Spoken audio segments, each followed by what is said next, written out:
Nakita ng lahat si Jiro na tumatakbo at tuwang-tuwa. Joshua, lumabas na ang resulta.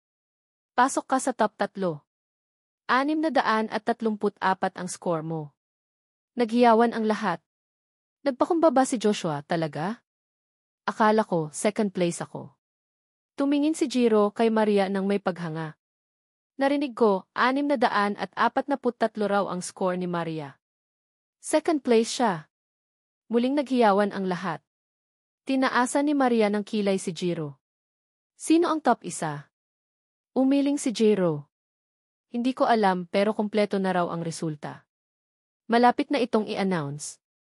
Itinuro ni Jiro ang malayo. Tingnan nyo. Idinidikit na ni Sir ang listahan. Sabay-sabay na tumingin ang lahat sa direksyon na itinuro ni Jiro. Nakita nila si Sir Mendoza na may dalang malaking listahan at nagmamadaling pumunta sa bulletin board. Tumingin sa akin si Joshua, hindi maitago ang pagmamalaki at ngumisi. Naintindihan mo na ba, Miguel? Ang layo ng agwat natin. Tiningnan ko lang si Joshua. Ano nang ipinagmamadali mo? Hindi pa lumalabas ang resulta ko, eh.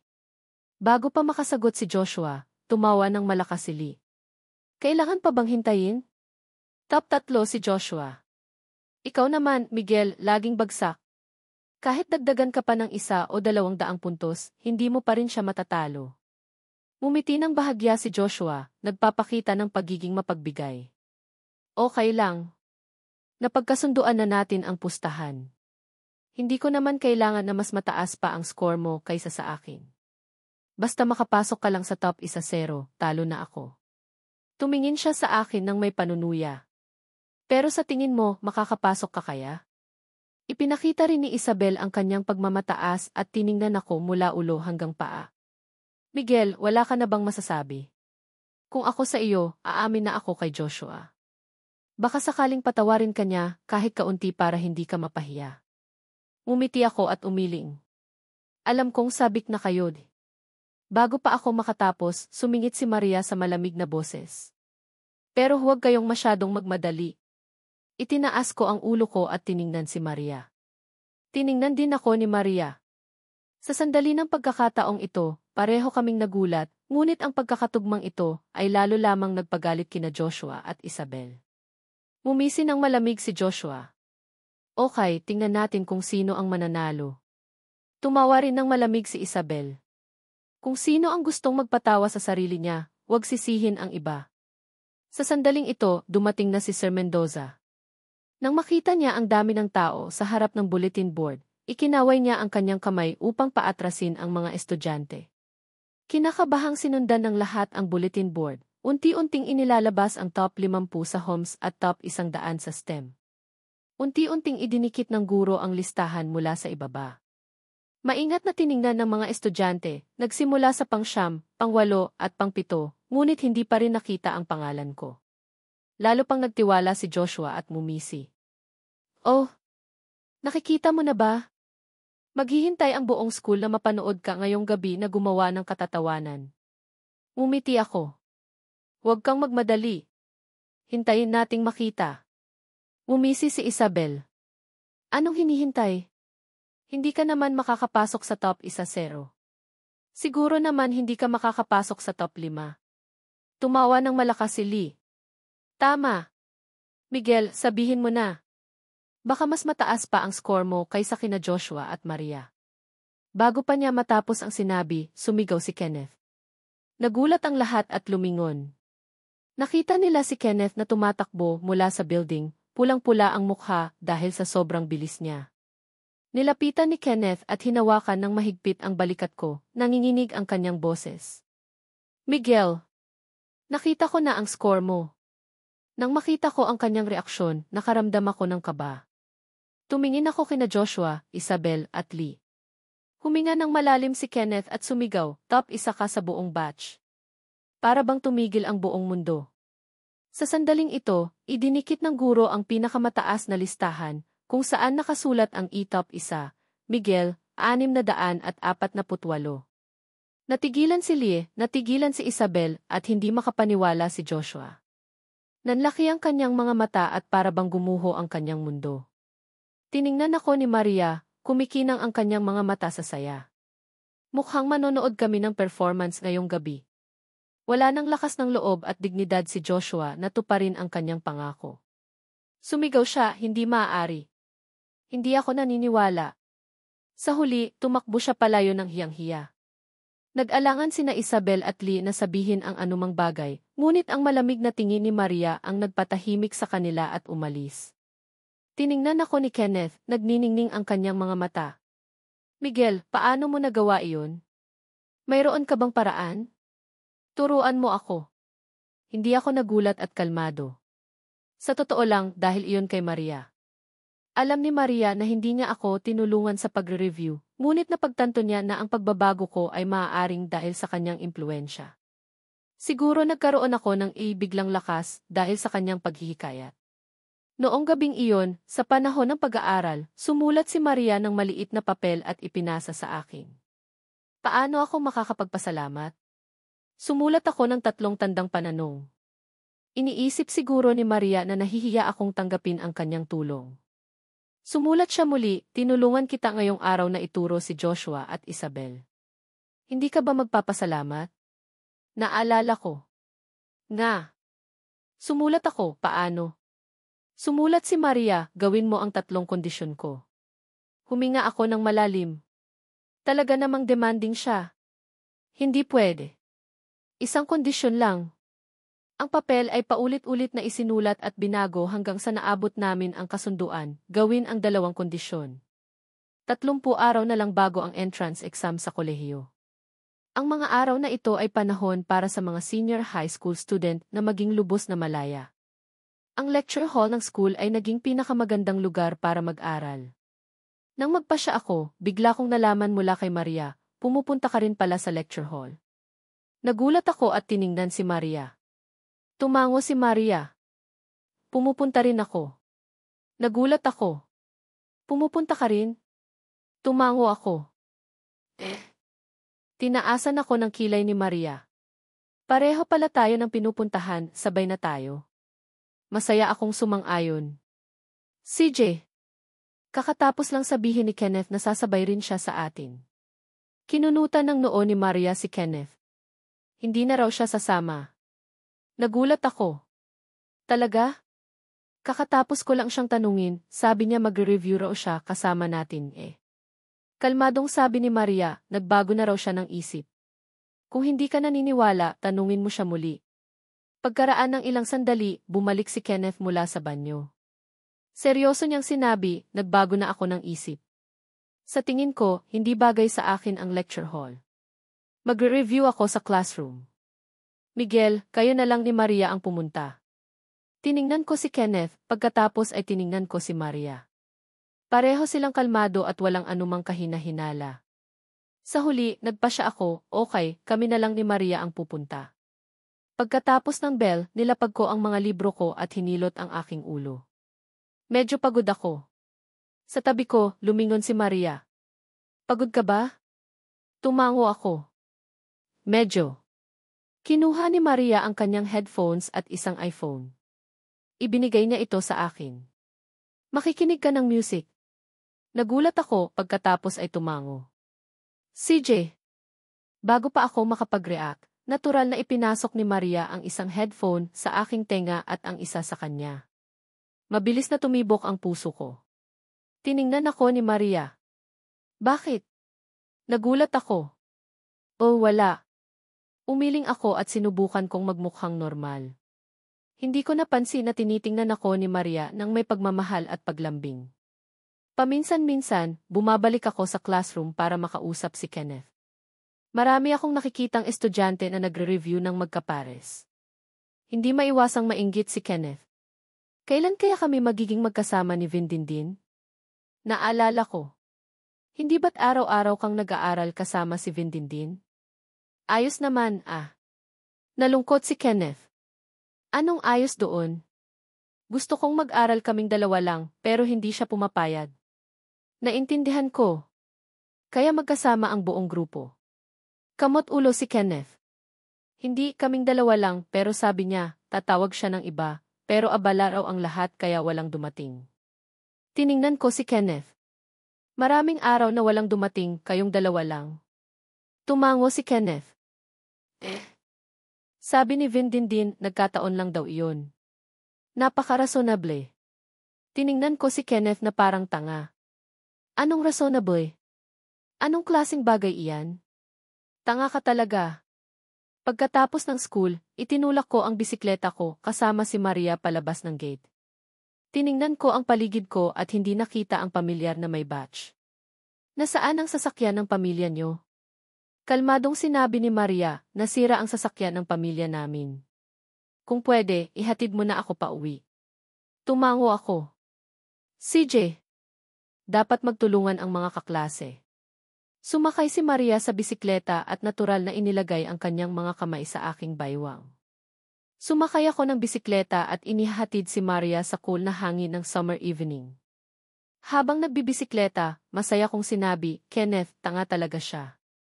Sabi lang niya reasonable at umiikot-ikot siya kay Vindindin. Bahagyang tumawa si Maria sa likod ko. Tanga nga siya, madaling paglaruan. Ito ang unang beses na inihatid ko si Maria pa uwi, ngunit hindi ito ang huling. Araw-araw, naghahanap ng dahilan si Maria para ihatid ko siya. Hindi ako nakakita ng kakaiba. Akala ko, nagkataon lang. Tuwing gabi, habang inihatid ko si Maria, natuklasan ko na ang village nila ay malapit sa palengke na pinupuntahan ng mga magulang ko. Minsan nagbiro ako, kung makikita ako ng mga magulang ko na inihatid ka, siguro iisipin nila na nagliligawan ako. Nagniningning ang mga mata ni Maria nang marinig niya ito. Mapanganib nga iyan. Tumawa ako. Paano naman mangyayari iyon?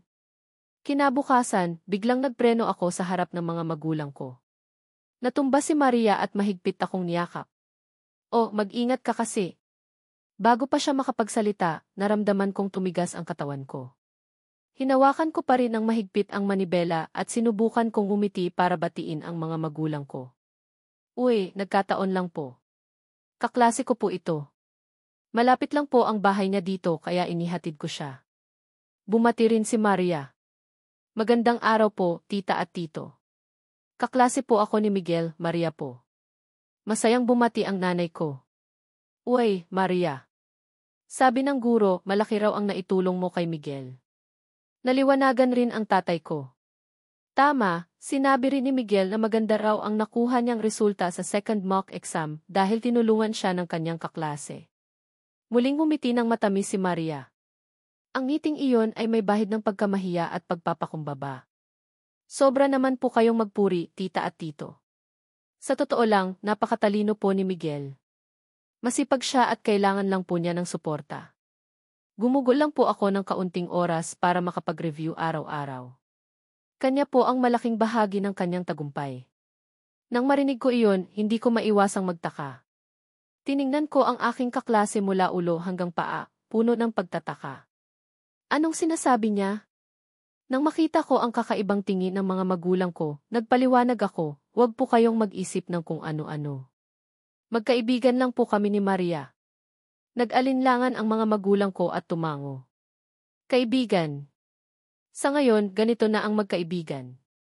Kahit na sinabi nila iyon, punong-puno pa rin ang hinala ang kanilang mga mata habang tinitingnan ako at si Maria. Hindi ko na matiis, kaya mabilis kong sinabi, gabi na po, ihahatid ko na po muna si Maria. Tinaasan ako ng kilay ni Maria. Hindi naman kailangan magmadali. Maaari pa akong makipagkwentuhan sa kanila. Kung hindi ka makikipagkwentuhan, malaki ang magiging problema. Pilit akong ngumiti. Maria, huwag ka nang mahiya dyan. Sige na, aalis na tayo. Mabilis kong hinawakan ang kamay ni Maria. Hinila ko siya sa bisikleta at mabilis kaming umalis. Pagkarating namin sa lugar, kalmadong sinabi ni Maria, gusto ko lang magpakita ng paggalang. Huwag kang mag-isip ng kung ano-ano. Napasimangot ako. Hindi ako nag-iisip ng kung ano-ano. Natatakot lang ako na baka isipin ng mga magulang ko na nanliligaw ako. Tinaasan ako ng kilay ni Maria. Anong nanliligaw? Magkaibigan lang naman tayo. Pagkatapos ay huminto siya at sumimangot. Maliban na lang kung may itinatago ka sa akin. Nang makita ko ang mga inosenteng mata ni Maria, medyo kinabahan ako. Siyempre, wala. Tumango si Maria. Ganon din ako. Nag-alinlangan ako ng ilang sandali at sinabi, tama. Hindi ko alam na sa loob ni Maria, siya ay parang isang reyna na nakaupo sa trono at tumatawa. Tanga talaga siya. Pagka-uwi ko, hindi ko naiwasang hilahin ako ng mga magulang ko para kumain at tanungin. Ngunit dahil katatapos ko lang makipag-usap kay Maria, wala na akong itinatago. Direkta akong sumagot. Wala po. Magkaibigan lang po kami ni Maria. Napaka-inosente po namin. Estudyante lang po ako at nag-iisip lang po ako tungkol sa pag-aaral. Paano po ako manliligaw? Nagkatinginan ang mga magulang ko pagkatapos ay tumango. Hindi dapat manligaw ang mga estudyante, pero malapit na ang entrance exam pagkatapos nito, maaari mong imbitahan si Maria sa bahay. Salamat sa pagtulong sa iyo. Sasabihin ko sana ang isang bagay, ngunit sumingit ang tatay ko. Hindi ba't madalas kayong naghahawak kamay habang nagmamasid ng mga bituin? Bakit hindi mo siya imbitahan sa bahay? Tama lang iyon. Natigilan ako. Pamilyar ang mga salitang ito. Sabi ng nanay ko, maliban na lang kung may itinatago ka sa amin. Parang tumama sa puso ko ang sinabi ng nanay ko. Mabilis kong sinabi, sinong nagsabi niyan? Wala akong itinatago. Imbitahan mo na lang siya. Kaya nagdesisyon na. Bumalik ako sa kwarto ko. Muling nagkatinginan at ngumiti ang mga magulang ko. Magaling, mahal. Ikaw rin, mahal. How kun, sino ang matanda? Nagalit ang nanay ko. 1-0 araw na lang bago ang entrance exam sa kolehiyo. Kalmado pa rin si Maria gaya ng dati at binigyan ako ng soda. Itinaas ko ang ulo ko at ininom, umupo sa mga hakbang ng school at tinitingnan ang night. Nagkwentuhan kami ni Maria. Alam mo ba na noong bata pa ako, akala ko na ang distrito ng Vietnam ang buong mundo? Hindi ko maisip na aalis ako. Pero pagkatapos kong magtapos at pumasok sa kolehiyo, siguro makikita ko ang maliit na langit sa maliit na bayan na ito. Magtatrabaho kami dito, ngunit sa huli ay aalis din kami. Ang ugnayan namin sa ating hometown ay unti-unting maglalaho hanggang sa unti-unti kaming makalimutan ng aming mga kaibigan at mga kamag-anak. Tahimik na nakinig si Maria. Sa huli, dahan-dahan niyang sinabi, siguro may maiiwan. Lumingon ako at tiningnan siya ng mausisa. Halimbawa? Kalmadong sabi ni Maria, halimbawa, ang mga magulang mo. Tumigil siya saglit na para bang walang pakialam. Halimbawa, ako. Nagulat ako. Tinitigan ko ang mukha ni Maria. Kalmadong sabi ni Maria, huwag maliitin ang relasyon ng mga kaklase. Tiningnan ko si Maria at ngumiti. CJ. Ika-6 ng Mayo, huling araw bago ang entrance exam sa kolehiyo. Sa classroom, nang pumasok ang guro, tumayo si Maria. Tumayo rin ang buong klase at nagbigay pugay sa guro. Salamat sa inyong lahat. Marami ng klase ang napagdaanan ng guro, ngunit sa pagkakataong ito, hindi niya napigilan ang kanyang sarili na maging emosyonal. Namumula ang kanyang mga mata at tiningnan ang buong klase. Malakas niyang sinabi, 3 taon ng pag-aaral, ngayon na ang oras para sa inyong pagsisikap na mamukadkad.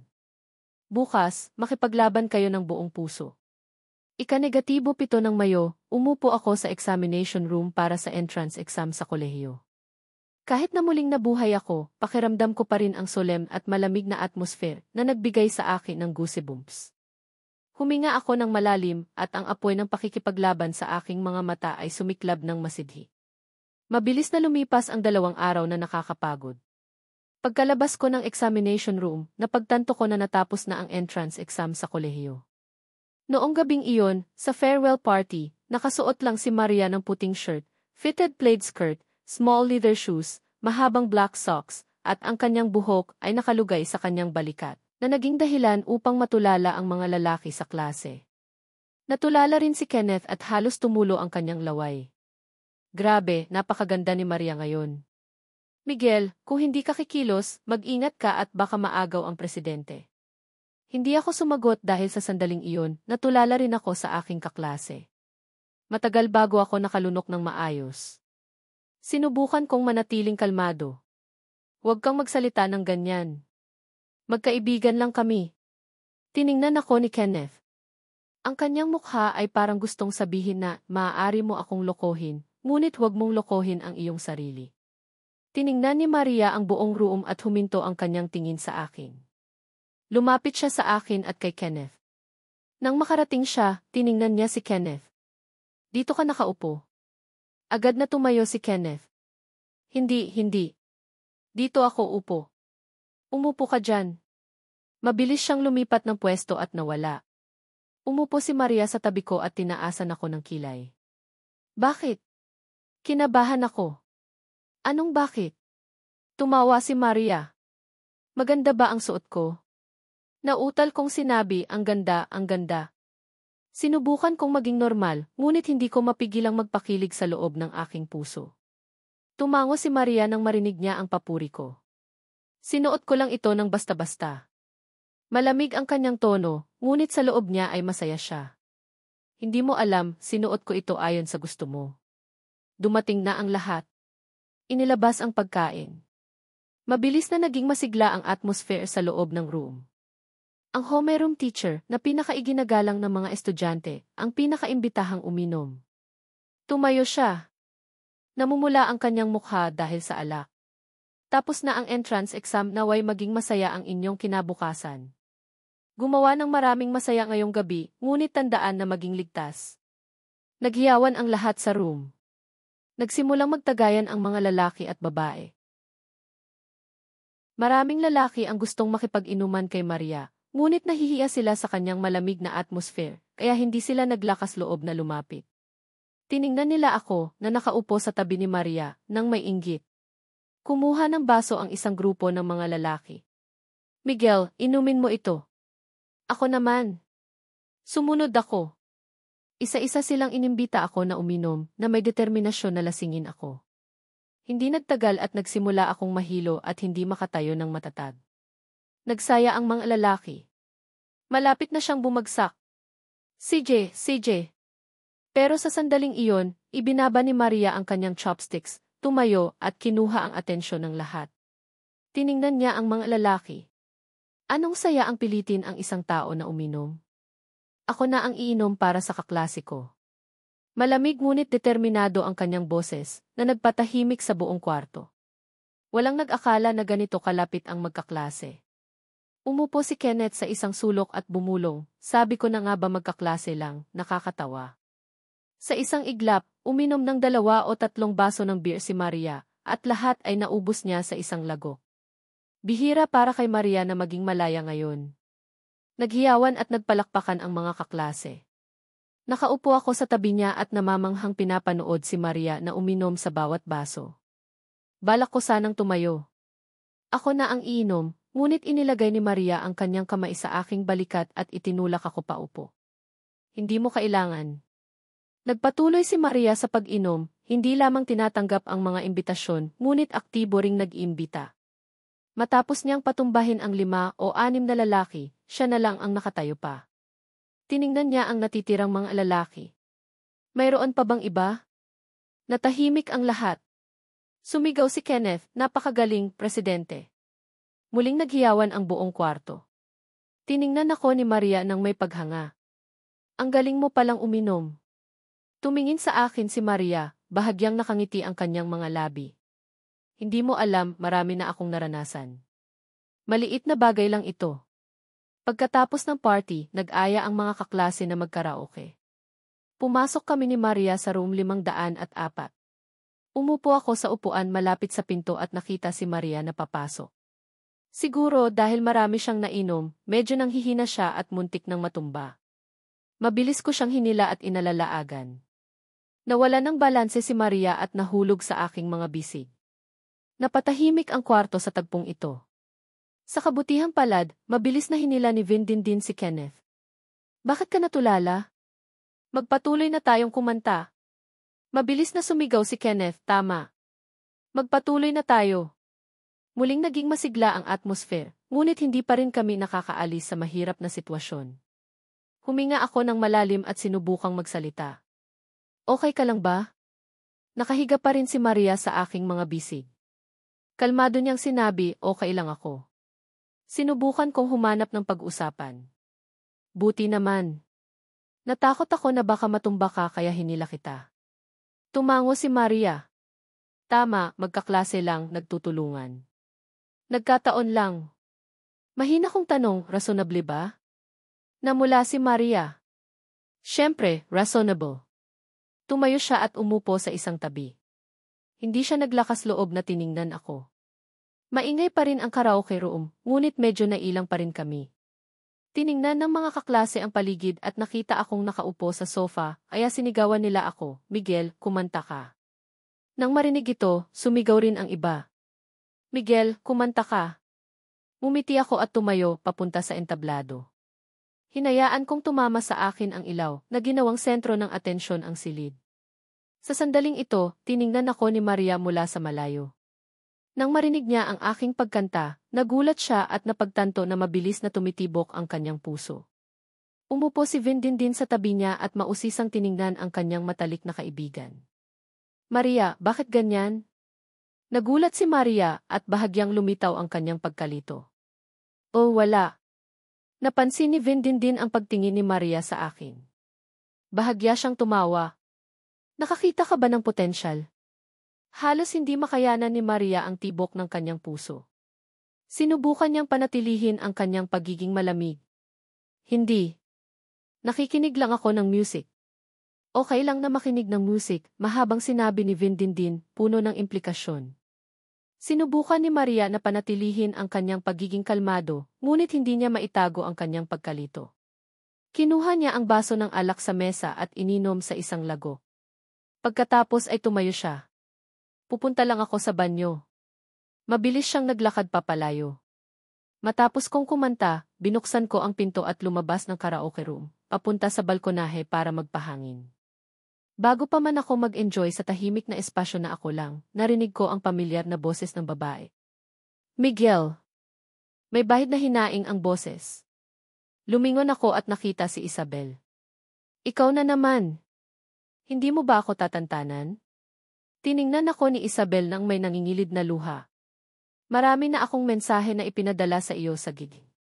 Hindi ka sumasagot. Tiningnan ko siya na parang tanga dahil dinelit ko na siya bilang kaibigan. Siguro naman hindi ka nakakuha ng mataas na marka sa entrance exam. Namula ang mukha ni Isabel nang marinig niya ito. Nangingilid ang kanyang luha. Alam kong nagkamali ako. Huwag mo naman akong tratuhin ng ganito. Pwede ba akong maging girlfriend mo? Pwede ba tayong magsimula muli? Umiti ako. Hindi mo ako naintindihan, nakita mo lang na wala nang nag-aalaga sa iyo. Pero ano ang koneksyon sa akin? Tiningnan ko si Isabel nang may pagtataka. Kung nakikita kitang nagdurusa, masaya ako. Nagalit si Isabel at bumagsak ang luha niya. Bakit mo ako ginaganito? Kalmado akong sumagot, bakit hindi? Wala naman tayong koneksyon. Pagkatapos ay idinagdag ko, lumayo ka sa akin. Natatakot ako na baka magselos ang girlfriend ko. Parang kidlat ang biglaang sinabi. Natigilan si Isabel. May girlfriend ka? Kailan ka pa nagkaroon ng girlfriend? Bigla niyang napagtanto. Si Maria ba? Tumango ako. Tama. Ngayon ko lang inanunsyo. Saksihan ito ng ating guro at ng mga kaklase. Magpapakasal kami sa Kixi Festival sa loob ng ilang araw. Magiging bridesmaid si Vindindin at magiging best man si Kenneth. Imbitado lang ang mga kamag-anak at kaibigan. Hindi mo na kailangang pumunta, pero kung gusto mo, pwede kang magpadala ng regalo. Pumikit si Isabel at umatras ng ilang hakbang. Nagiging masakit ang kanyang boses. Hindi. Hindi ako naniniwala. Nagpapanggap lang kayong dalawa. Ano nang meron kay Maria na wala ako? Bakit mo siya pinili? Mas matangkad, mas maganda, at mas magaling magsalita si Maria. Bago pa matapos ni Isabel ang pagsasalita, sumigaw siya, huwag ka nang magsalita. Pagkatapos ay tinakpan niya ang kanyang mga tenga, lumingon at tumakbo paalis sa balkonahe. Narinig ko pa rin ang kanyang paghikbi. Miguel, kinamumuhian kita. Sa sandaling ito, narinig ko ang mga yapak. Tumingin ako at nakita si Maria na lumalapit. Nakikipag-usap ka kanino? Kamot ulo kong sumagot, isang estranghero. Hindi ko siya kilala. Nang masabi ko ito, pamilyar ang pakiramdam. Pagkatapos na marinig ni Maria ito, tumango lang siya ng may katatagan. Girlfriend, inanunsyo ang kasal sa Kixi Festival. Ang mga salitang ito ay sinabi niya ng napakagaan kaya muntik nang huminto ang puso ko. Diyos ko, narinig niya. Mabilis akong nagpaliwanag, hindi gumawa-gawa lang ako ng kwento para takutin si Isabel. Nang makita ko ang ekspresyon ni Maria, mabilis kong idinagdag, magkaklase lang, nagtutulungan. Naalala ni Maria ang mga salita na sinabi niya kay Vin din tumango siya. Reasonable. Nakahinga ako ng maluwag, ngunit nang makita ko ang pamumula ng mukha ni Maria, bakit ka namumula? Namula ang mukha ni Maria. Wala.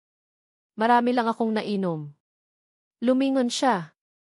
Lalong gumanda ang kanyang namumulang mukha. Hindi ko maiwasang matigilan. Lumingon si Maria at tiningnan ako. Anong tinitingnan mo? Mabilis akong lumingon. 2 taang magkatabi sa balkonahe. Hindi kami naglakas loob na magtinginan at nagpanggap na pinapanood ang mga ilaw ng lungsod sa gabi.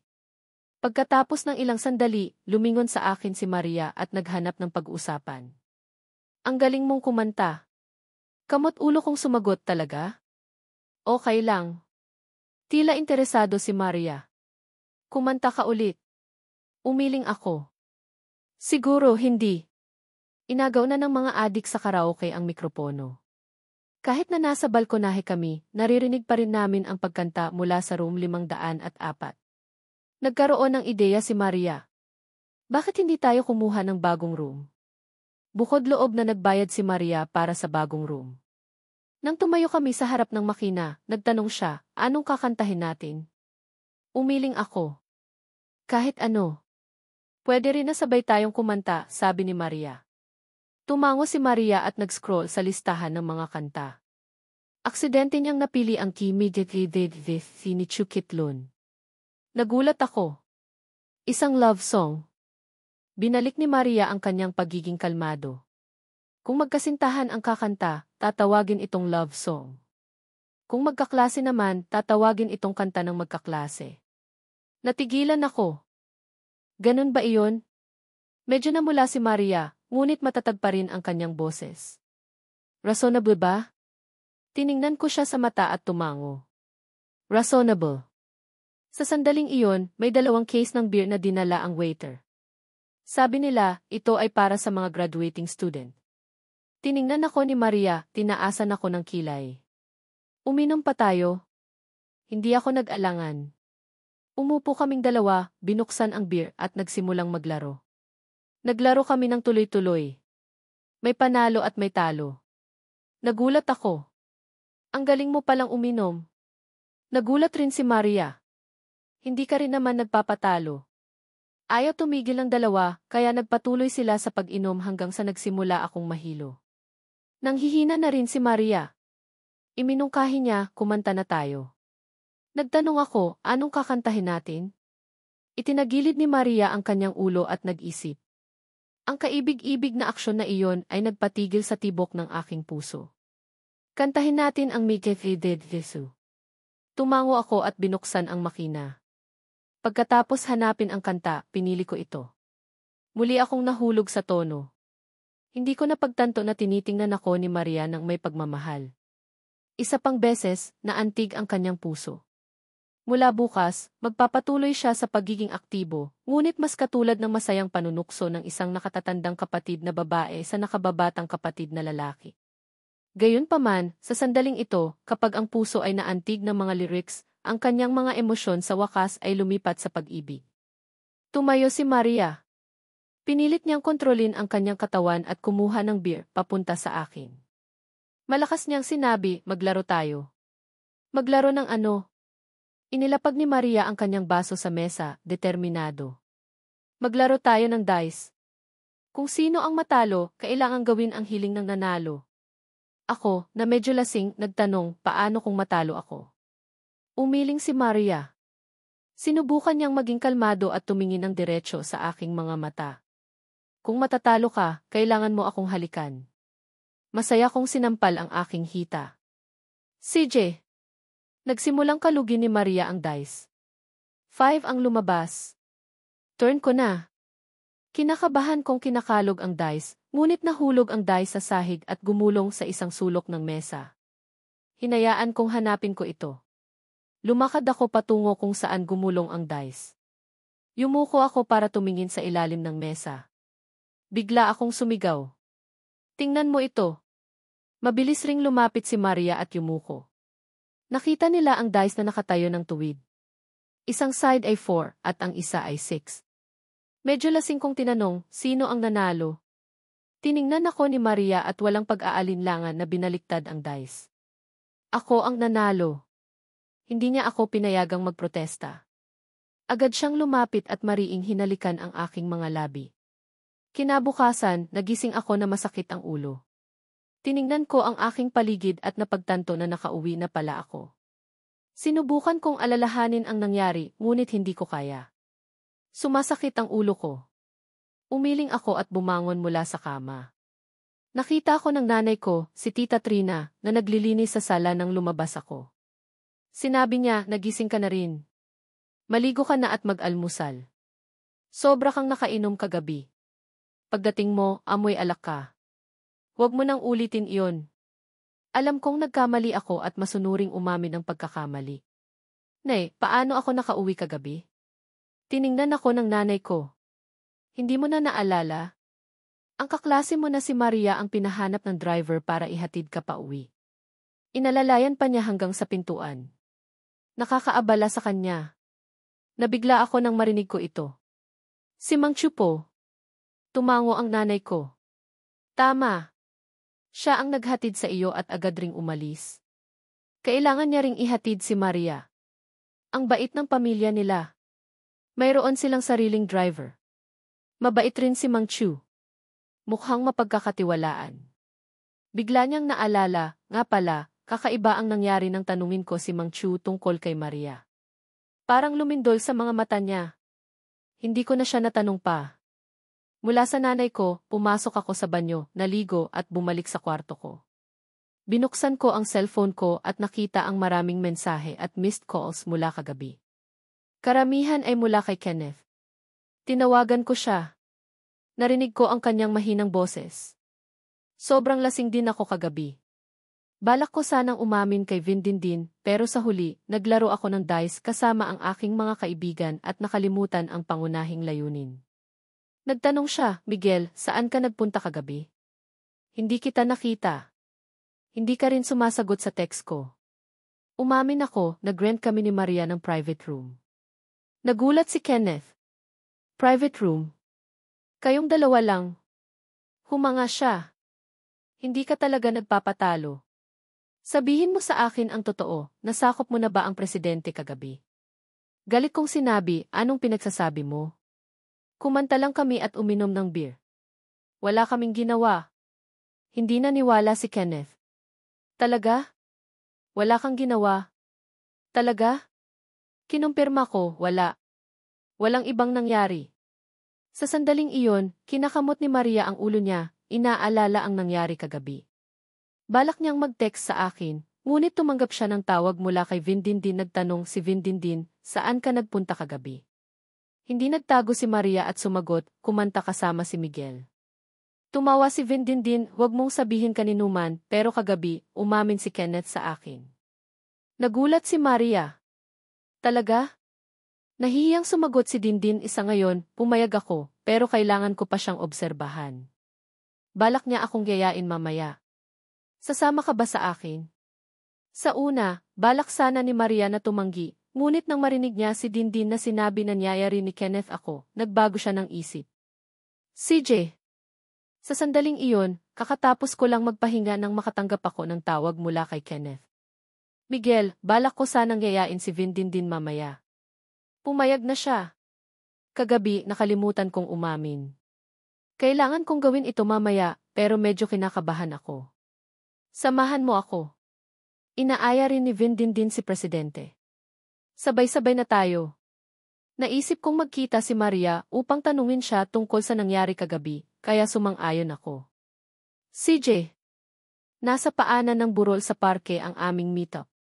Nang makarating kami doon sakay ng may batch, tiningnan ni Maria ang direksyon ng driver. Mang Chu. Lumapit si Mang Chu. Po. Nag-isip saglit si Maria at nagtanong, nang sunduin mo ako kagabi, may nakita ka ba? Bahagyang nanginig ang kamay ni Mang Chu sa manibela. Pagkatapos, narinig ni Maria ang isang malalim na boses mula sa likod. Huwag kang mag-alala, Maam. Wala akong nakita. May bahid na kalungkutan ang boses ni Mang Chu. Hindi maiwasan ni Maria na magkaroon ng malaking tanong. Umiling siya at nagbago ng tanong. Kagabi, nang makarating ka, lasing ba kami ni Miguel? Mayroon ba kaming nakakahiyang ginawa? Muling nanginig ang kamay ni Mang Chu. Pagkatapos ng ilang sandali, sumagot si Mang Chu, huwag kang mag-alala. Natulog lang kayo ni Miguel. Walang nangyaring kakaiba. Nang marinig ito ni Maria, huminga siya ng maluwag. Sumandal siya sa upuan at nagpahinga. Patuloy na gumulong ang may batch. Kahit nakalmado at determinado pa rin ang mukha ni Mang Chu, ang kanyang mga mata ay parang dumaranas ng isang karahasan. Diyos ko, kung alam lang nila kung gaano kahindik-hindik ang mga tagpo sa karaoke room kagabi. Determinadong panatilihin ni Mang Chu ang sikretong ito hanggang sa kanyang kamatayan. Naglakad ako mula sa bahay papunta sa pulong.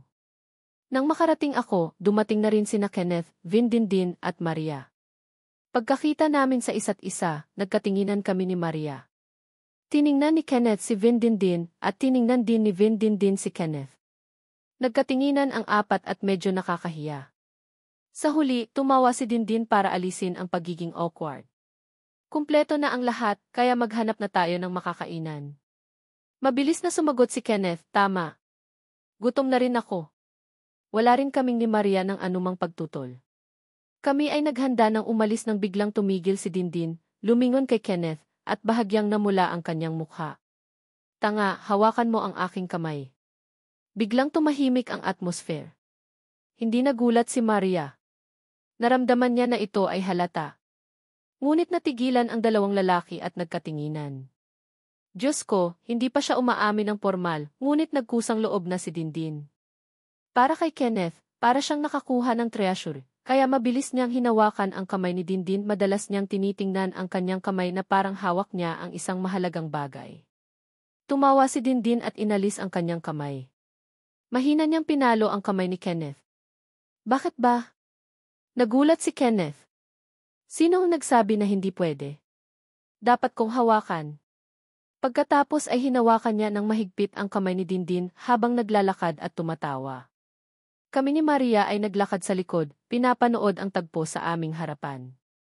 Hindi namin maiwasang magulat. Hindi namin inakalang ganoon kakusang loob si Dindin, tinaasan ako ng kilay ni Maria. Kusang loob. Sa puntong ito, normal na ang maghawakan. Naisip ko na tama rin. Reasonable. Matapos kaming maglakad-lakad, nakahanap kami ng square restaurant at umupo.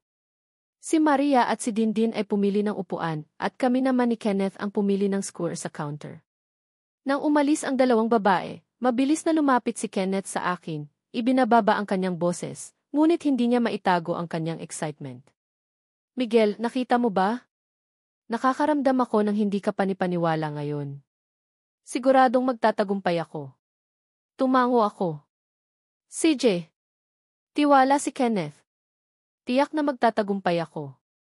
Habang hawak ko ang kanyang kamay kanina, pakiramdam ko mahal ko na siya. Kung hindi lang ako lasing kagabi, akala ko umamin na ako. Tumawa ako. May point ka. Baka umamin ka noong lasing ka at hindi mo naalala. Lalo pang tumawa si Kenneth. Kung ganoon, ang saya ko. Kung umamin ako at nakalimutan ko, papatayin ako ni Dindin. Matapos naming pumili ng skewer, umupo na kami at kumain, pinag-uusapan ang kagabi sa karaoke. Pagkatapos naming kumanta, pinag-usapan namin ang aming mga plano sa tag-init. Gusto kong mag-aral ng paglangoy. Dati, abala ako sa pag-aaral at wala akong oras. Ngayon na bakasyon, maaari na akong mag-aral. Tiningnan ni Dindin si Kenneth. Mag-aral ka rin ba kasama ko? Nagulat si Kenneth. Kung hindi, pinaglaruan siya ni Dindin, gusto mo bang pumunta sa iba? Mabilis na sumagot si Kenneth, hindi, syempre. Sasama ako. Kinindatan ako ni Kenneth. Miguel, nakita mo ba iyon? Tiyak na magtatagumpay ako. Itinaas ko ang aking hinlalaki. Napakagaling. Tiyak na magtatagumpay ka. Pagkatapos ng pagkain, naglakad-lakad kami sa plaza sa ilalim ng burol. Desidido si Kenneth na magsabi ng totoo kay Dindin, sandali lang, sabi niya. Lumakad siya palayo. Nagtaka si Maria. Saan siya pupunta? Umiling si Dindin, hindi ko alam. Pagkatapos, tumawa siya. Hindi ko inaasahan na ganito kahinhin ang boyfriend ko. Tumango si Maria. Tama. Nakatayo ako sa isang tabi. Gumugulo ang isip ko. Lalong nagpapakita na ang tagpong ito ng lalong hindi ko maintindihan. Hindi nagtagal, bumalik si Kenneth na may hawak na isang baukwet ng mga rosas. Pulang-pula ang kanyang mukha. Dindin, para sa iyo. Nagulat si Dindin, para sa akin. Bakit? Tumango si Kenneth, naglakas loob. Tama. Matagal na kitang gusto. Pwede ba kitang maging girlfriend? Tumahimik ang atmosphere. Nagulat ang dalawang babae. Bihira para kay Maria na manlaki ang kanyang mga mata sa gulat at halos hindi makapaniwala si Dindin boyfriend. Pumayag na ako, Natigilan si Kenneth. Kailan? Hindi pa nga ako umaamin, Muling tumahimik ang atmosphere. Sumimangot si Dindin at huminga ng malalim, lumikha ng isang ngiting pilit. Nakakalimutan mo na ba na umamin ka kagabi? Kinailangan ni Kenneth ng maraming pagsisikap para makipagbati sa kanyang bagong girlfriend. Ang presyong binayaran niya ay kumikirot ang kanyang baywang.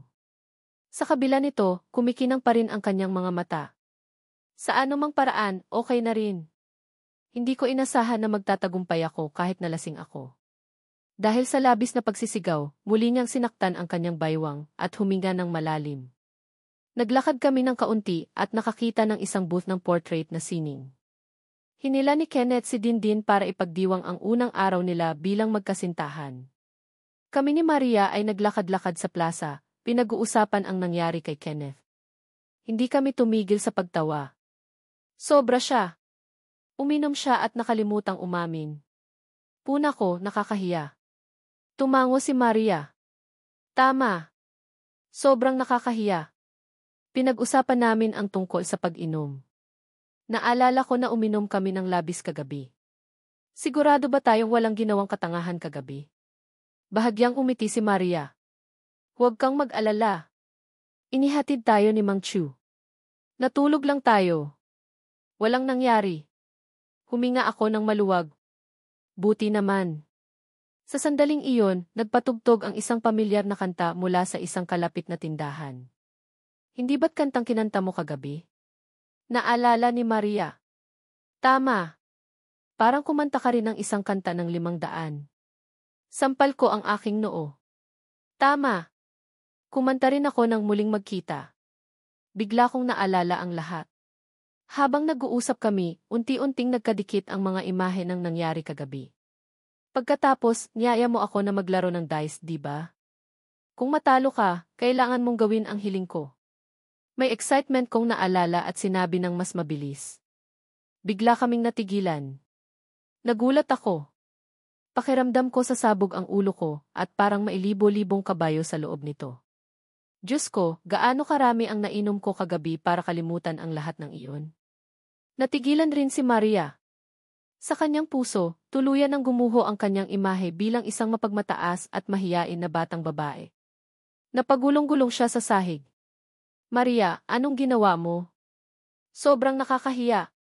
Agad na nag-ayos kami at nagkatinginan. Anong sinabi kong gagawin? Nakalimutan ko na.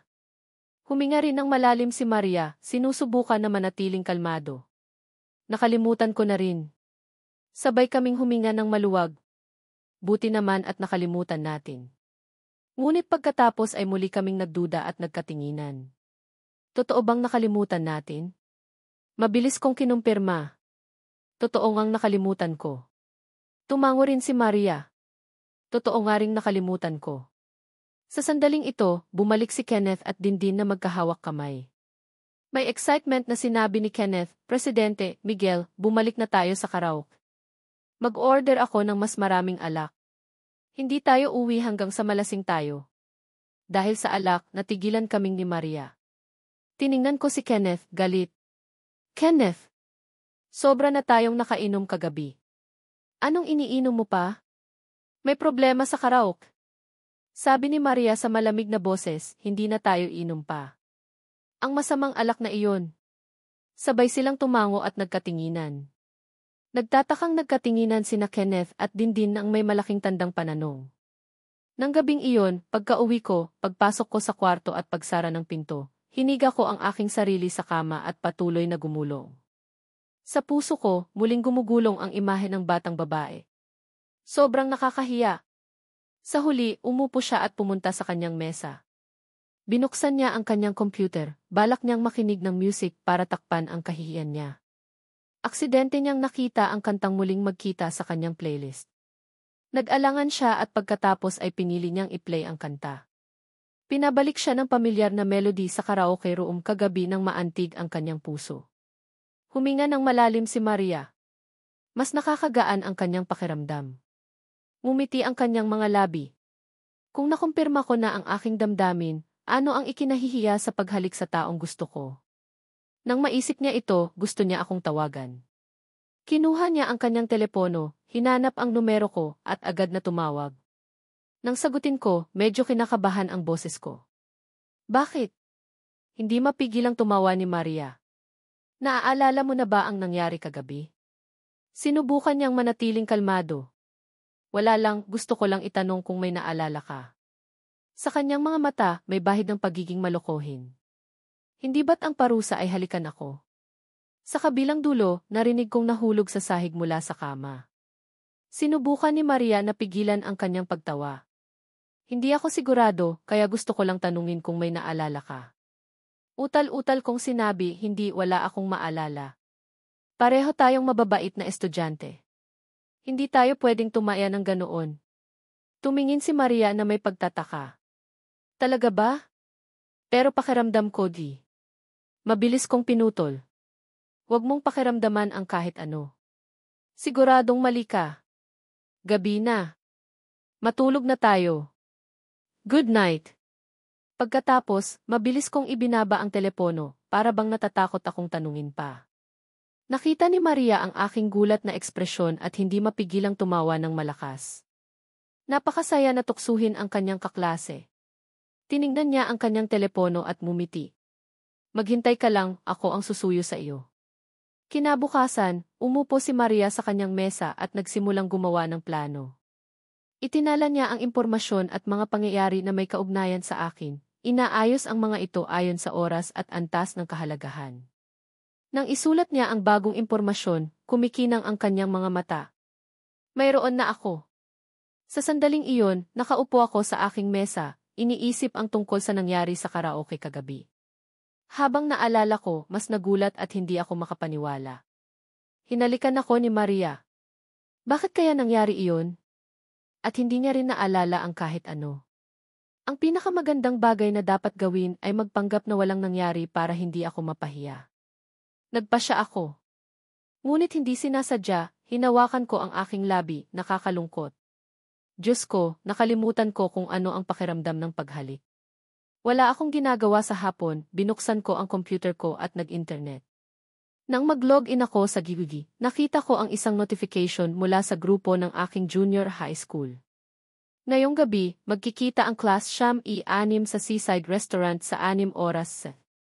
Bawat isa ay kailangang magbayad ng 70,000 pesos. Darating ang lahat. Nang gabing iyon, noong 5 oras 30 minuto, naghanda ako, nagpaalam sa aking mga magulang at umalis. Sa sandaling iyon, inaayos ni Maria ang kanyang pleated skirt. Umikot siya sa harap ng salamin at ngumiti ng may kasiyahan. Sa junior high school reunion, nag-uusap ang lahat. Umupo ako sa isang sulok at hindi nakisali sa usapan. Pinagmamasdan ko lang ang bawat isa. Napagtanto ko na ang aking junior high school, ang Yunnan Middle School, ay hindi ranggo sa tuktok sa distrito. Marami sa aking mga kaibigan ay nag-aral ng bokasyonal o nagtrabaho upang kumita ng pera matapos magtapos sa junior high school. Kaya karamihan sa mga kaibigan na nakaupo sa kwartong ito ay nagpapakita ng isang social na pakiramdam. Ginawa nitong matanda ang kanilang hitsura, habang ako, na isang estudyante pa, ay medyo hindi kabilang. Sa sandaling iyon, tiningnan ako ng isang babae na may makapal na makeup, eyeliner, at pulang lipstick, nagbibiro. Miguel, may girlfriend ka na ba? Pagkatapos ng 3 taon sa senior high school, virgin ka pa rin? Nagulat ako sa tanong. Ito ay naging isang marahas na remark. Tiningnan ko siya at napagtanto na siya si Trina, na nakaupo sa likod ko noong junior high school. Inamin niya na gusto niya ako. Noong panahong iyon, tumanggi ako dahil gusto kong mag-focus sa pag-aaral. Umiti ako at umiling. Hindi pa. Hindi ako nanliligaw ng maaga. Sa school, magkaibigan lang kami. Nang marinig ako ni Trina, tumawa siya. Diyos ko, sinasabi mo pang nanliligaw ng maaga. Ilang taong gulang ka na ba? Sobrang inosente mo. Tumawa rin ang iba. O, si Miguel kasi mabait na estudyante. Paano niya maiintindihan ang mga bagay na iyon? At saka, puno ng mga nerd ang Yunnan Middle School. Paano tayo magkakaroon ng isang maganda? Naalala ng isa sa aking mga kaibigan. Hindi ba't gusto ka ni Trina noong dati, Miguel? Tapos, tinanggihan ka ni Miguel, di ba? Agad na may sumagot. Miguel, nawalan ka ng malaking oportunidad. Tignan mo si Trina ngayon. Sobrang ganda niya at nagtatrabaho sa isang pabrika ng gobyerno. Siya na ang pinakamaganda sa pabrika. Paano ka makakaangat? Habang tinutukso ako ng aking mga kaibigan, ngumiti ng marahan si Trina, ngunit sinusundan pa rin ako ng kanyang mga mata. Medyo mapagmataas ang kanyang puso. Huwag kang sumuko. Mayroon ka ring mga benepisyo. Magsumikap ka. Baka may maging maganda ring girlfriend. Bahagya ring mapagmataas ang kanyang boses. Umiti lang ako at hindi tumugon. Sa sandaling ito, mula sa labas ng silid, may narinig akong mga yapak. Binuksan ang pinto. Nakuha ng lahat ang atensyon pagkatapos ay natigilan. Isang babae ang pumasok, ginagawa itong mahirap para sa lahat na maalis ang kanilang mga tingin.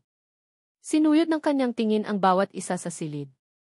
Sa huli, tumigil ang kanyang tingin sa akin. Nagningning ang kanyang mga mata. Maliwanag at masaya ang kanyang mukha. Miguel. Nalito ang lahat sa silid at parang tinamaan ng kidlat. Hindi nila makapaniwala sa nakikita nila. Nagtataka sila kung junior high school o senior high school reunion. Bakit nandito si Maria? Pagkatapos naming mabawi ang aming kalmado, para bang nakakonekta ako sa isang spring sa ilalim ng upuan. Mabilis akong lumapit, hinila si Maria sa isang gilid at ibinaba ang aking boses. Bakit ka nandito? Sa harap ko, bumalik si Maria sa kanyang karaniwang pagiging malamig. Nagkataon lang na dumadaan ako at nagkamali ako ng silid.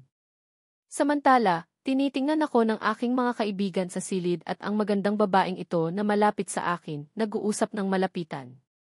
Hindi nila makapaniwala. Hindi mapigilan ng isang kaibigan ang kanilang sarili at nagtanong. Miguel, hindi mo ba ipakilala ang iyong girlfriend? Kamot ulo kong sumagot, hindi alam kung paano ako magsisimula. Bago pa man ako makapagsalita, natural na hinarap ako ni Maria at mumiti sa lahat. Ako si Maria, ang girlfriend ni Miguel. Sumabog ang buong kwarto. Nabigla ang mahigit 20 katao sa silid. Nahulog ang ilan sa kanilang mga upuan. Nagtatakang gumapang sila at tiningnan kaming dalawa. Hindi sila makapaniwala. Namamangha rin ako sa aking sarili.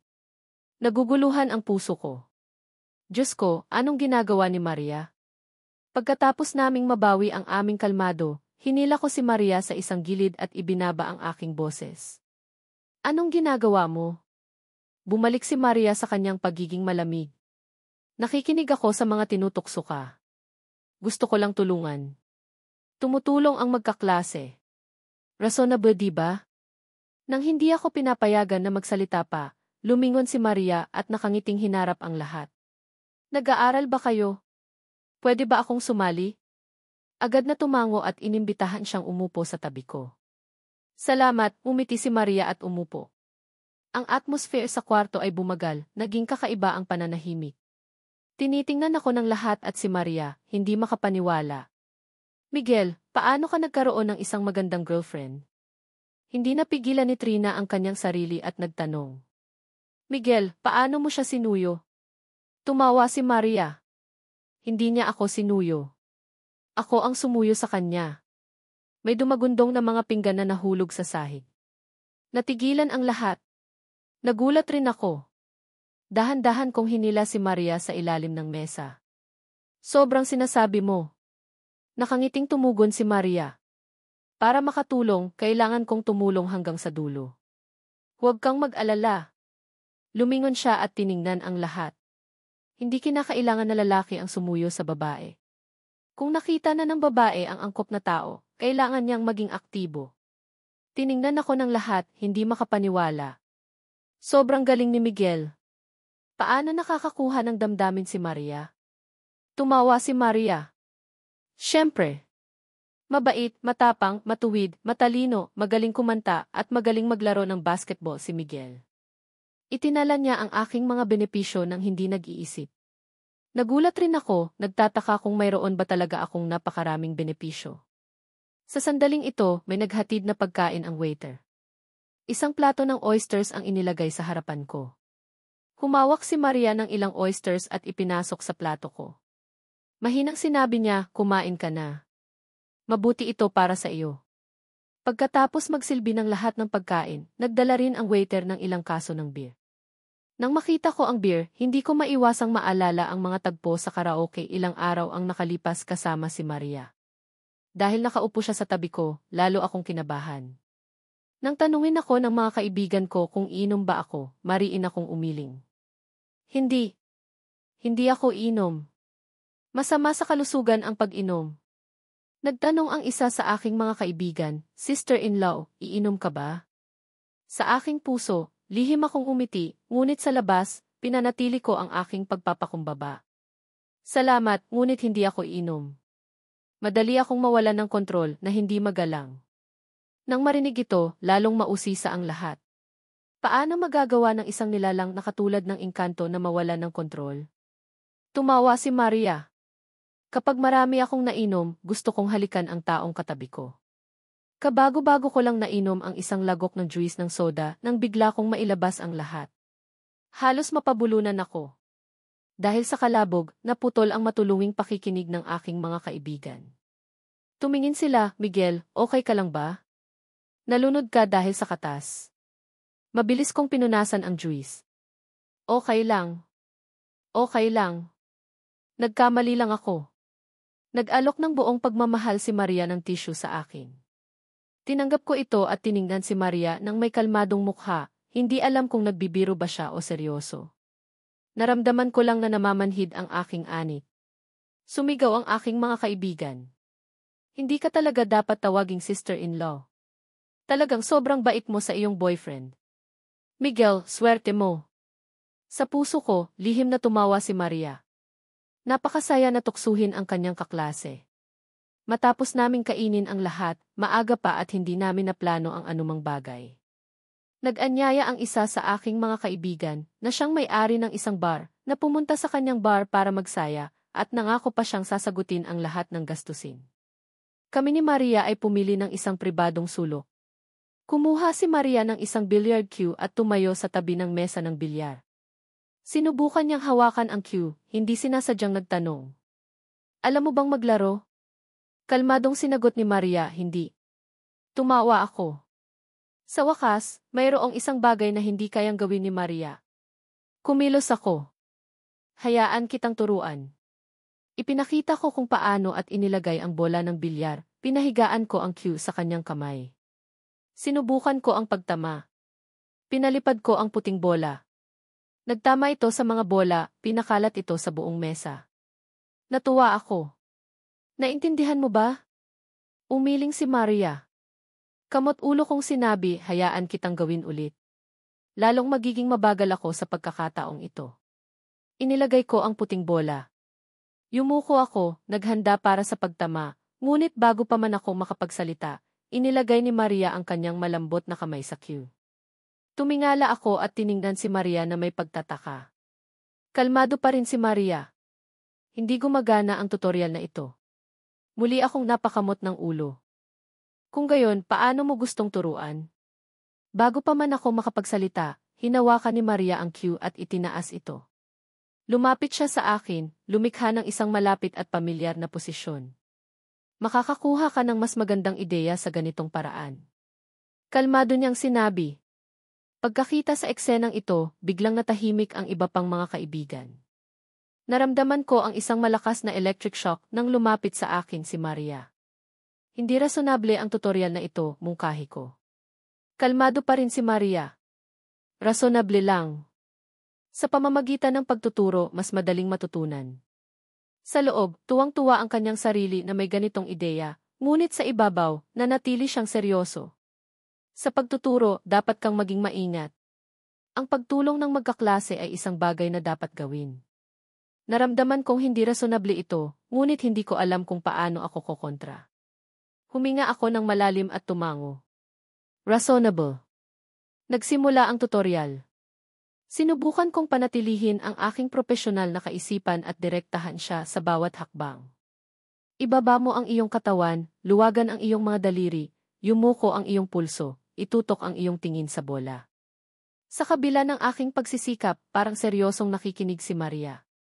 Gayunpaman, sa sandaling makuha ni Maria ang posisyon na kailangan niya, hindi sinasadya niyang umatras at tumama sa aking bisig. Ay, sorry. Hindi ko sinasadya.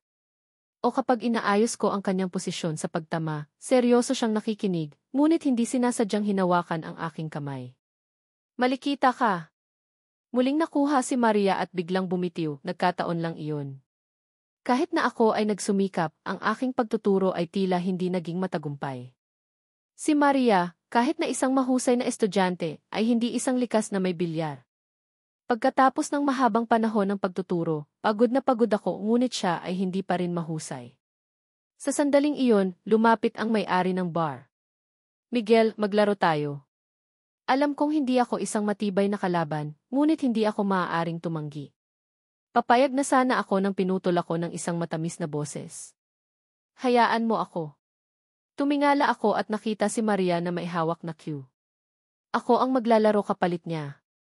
Nagulat ang lahat sa bar. Hindi mapigilan ni Trina ang kanyang sarili na tumawa. Papalitan mo si Miguel? Hindi ka pa rin kalaban, mas lalo na ikaw na nagsisimula pa lang. Itinali ni Maria ang kanyang buhok sa isang nakapusod, at kalmado na nagsabi, tignan na lang natin. Lumakad siya papunta sa mesa ng bilyar, huminga ng malalim at pagkatapos, nagningning ang kanyang mga mata. Pinalipad ng cue sa kanyang kamay ang puting bola, tinatamaan ang bola at gumawa na bumagsak ang isang bola sa bulsa. Nagulat ang lahat. Nagulat rin ako. Isang perpektong shot. Tatahimik ang buong bar. Hindi kaya. Ito ay isang baguhan lang. Nang hindi namumula ang mukha at hindi tumitibok ng malakas ang puso, ngumiti si Maria. Magaling ang guro, mahusay rin ang estudyante. Nagturo ng maayos si Miguel. May paghanga na sinabi ni Tina, sobrang galing. Paano mo itinuro iyon? Nagulat rin ako. Paano ako nagturo ng ganoon kabilis? Tinaasan ako ng kilay ni Maria. Hindi dahil nagturo lang ako ng random. Dapat kang turuan ng one-on-one para magkaroon ka ng mahusay na resulta. Tumingin siya ng kalmado sa akin, rasonable, di ba? May daan-daang tanong sa ulo ko. Ito rin ba ay reasonable? Pagkatapos ng reunion, naglakad kami ni Maria sa kahabaan ng ilog. Balak ko na siyang ihatid pa uwi. Sa una, nagtataka ako kung nasaan ang may batch. Hindi ba pag gumaling si Mang Chu?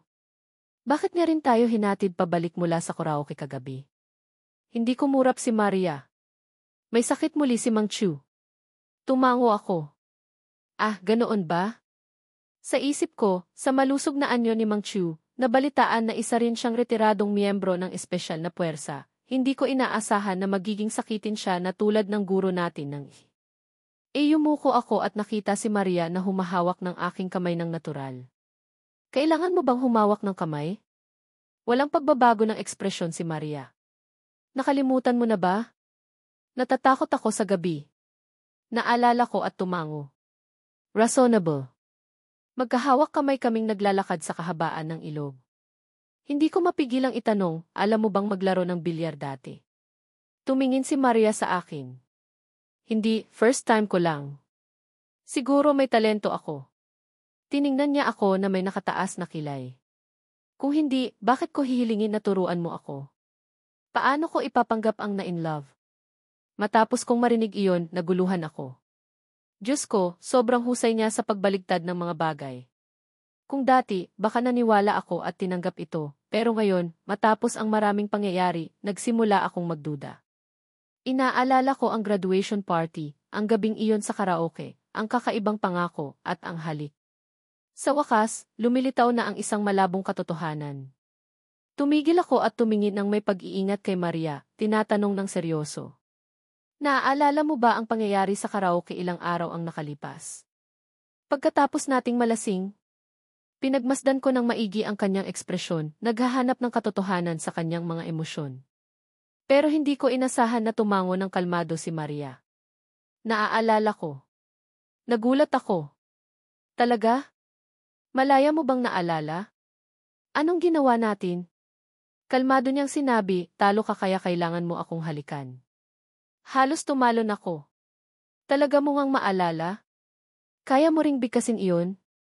Tinaasan ako ng kilay ni Maria. Bakit?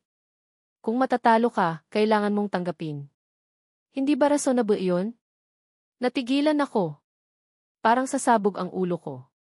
Hindi reasonable kahit kaunti. Magkaklase lang tayo. Paano tayo maghahalikan? Bahagyang tumawa si Maria. Sobrang hina ng pagkakaibigan mo. Ang isang halik ay sisirain ang lahat. Dahil sa magiliw ngunit malakas na tanong na ito, nataranta ako. Diyos ko, masyado bang madami ang iniisip ko tungkol sa pagkakaibigan? Para bang nababasa ni Maria ang iniisip ko, tiningnan niya ako. Maliban na lang kung sobra ang iniisip mo sa iyong puso. Ang halik ay may espesyal na kahulugan sa iyo. Natamaan ako ng tanong na ito. Nautal kong sinabi, hindi wala. Nagtatanong lang ako. Naniniwala rin ako sa pagkakaibigan. Kalmadong sinabi ni Maria, buti naman. Tiningnan niya ako. Rasonable na ba ngayon? Hindi ako nag-alinlangan. Sinampal ko ang aking dibdib. Sobrang rasonable. Tiyak na rasonable. Tumango si Maria. Buti naman. Alis na ako. Sumunod siya at naglakad paalis, iniwan ang kanyang kalmadong likod. Habang papalayo siya, umiti si Maria. Baby boy. Sobrang mababa pa ang kaisipan mo. Nang pag-uwi ko, inalala ko ang aking pag-uusap sa ilog. Naguluhan pa rin ang aking isip. Hindi ako nakatulog buong gabi. Kinabukasan, hindi ko kinaya at tinawagan ko si Kenneth para humingi ng payo. May kumpiyansa na sinabi ni Kenneth, Miguel, tama kang tinawagan ako. Dahil naging magkasintahan na kami ni Dindin, isa na akong dalubhasa sa pag-ibig. Nang marinig ko ang kanyang kwento, nagulat si Kenneth. Ano? Nakahalik na kayo pero ang sabi mo pagkakaibigan pa lang. Tanga na lang ang maniniwala doon. Nagpatuloy si Kenneth. Kanino mo natutuhan iyon? Tumugon ako kay Maria. Agad na nagbago si Kenneth. Kung si Presidente ang nagsabi, tama iyon. Kalimutan mo ang sinabi ko. Napagtanto ko na walang halaga si Kenneth. Nagpa siya akong tigilan siya para humingi ng payo. Bago ko ibaba ang telepono, may naalala si Kenneth. Miguel, totoo bang hinalikan mo si Presidente? Halos mabitawan ko ang telepono. Mabilis kong sinagot, hindi. Nagtatanong lang ako para sa isang kaibigan. Wala akong kinalaman doon. Bago ko ibaba ang telepono, nagbigay ako ng babala, huwag mong sabihin kahit kanino, okay? Nangako si Kenneth, huwag kang mag-alala. Itatago ko iyan. Hindi nagtagal, sa isang milk tea shop, mausisang nagtanong si Dindin, tumawag sa iyo si Miguel.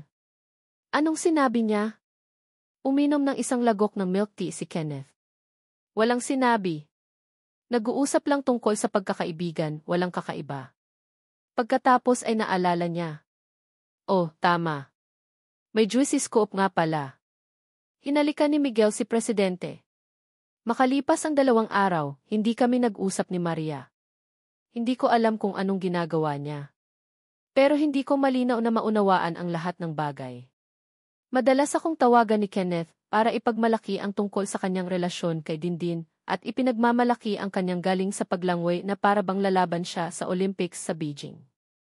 Sa huli, sinabi niya, Miguel, narinig kong binuksan ang water park sa bagong town of Bridge. Balak namin ni Dindin na pumunta.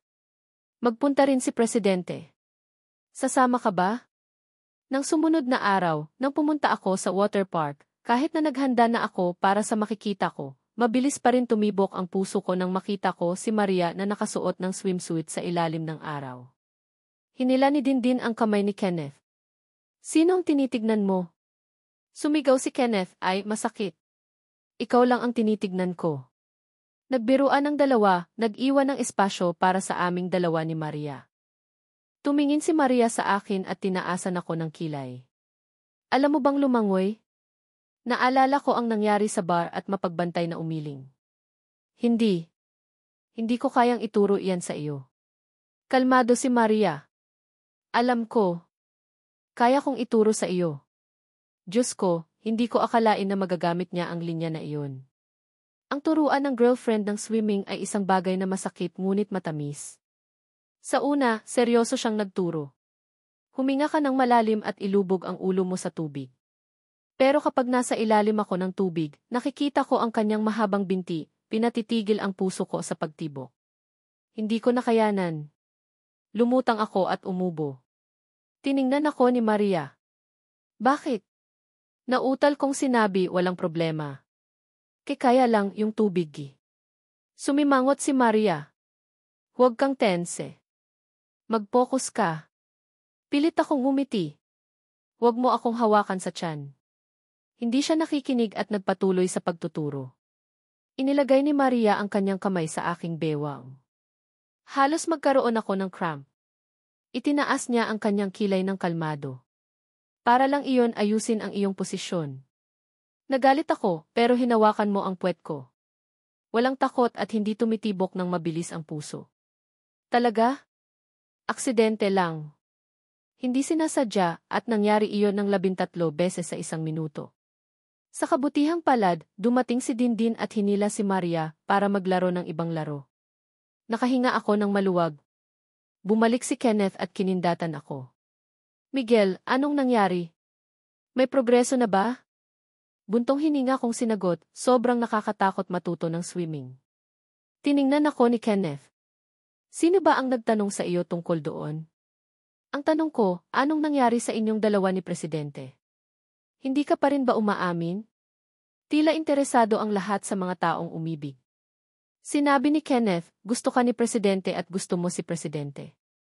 Halata sa lahat. Sa puntong ito, kailangan mo ng kumilos. Baka magsisi ka kapag pinalampas mo ang oportunidad. Sinubukan kong maging seryoso. Huwag kang magsalita ng ganyan. Magkaibigan lang kami.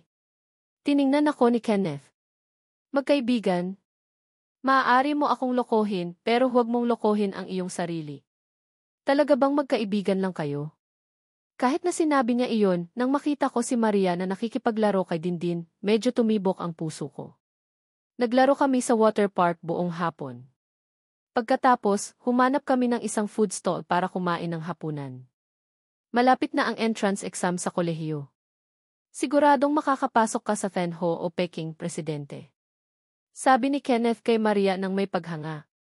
Tumango rin si Dindin ang score ni Maria ay makakakuha na siya sa top sa Thenho o Peking, okay lang iyon. Bahagyang umiti si Maria.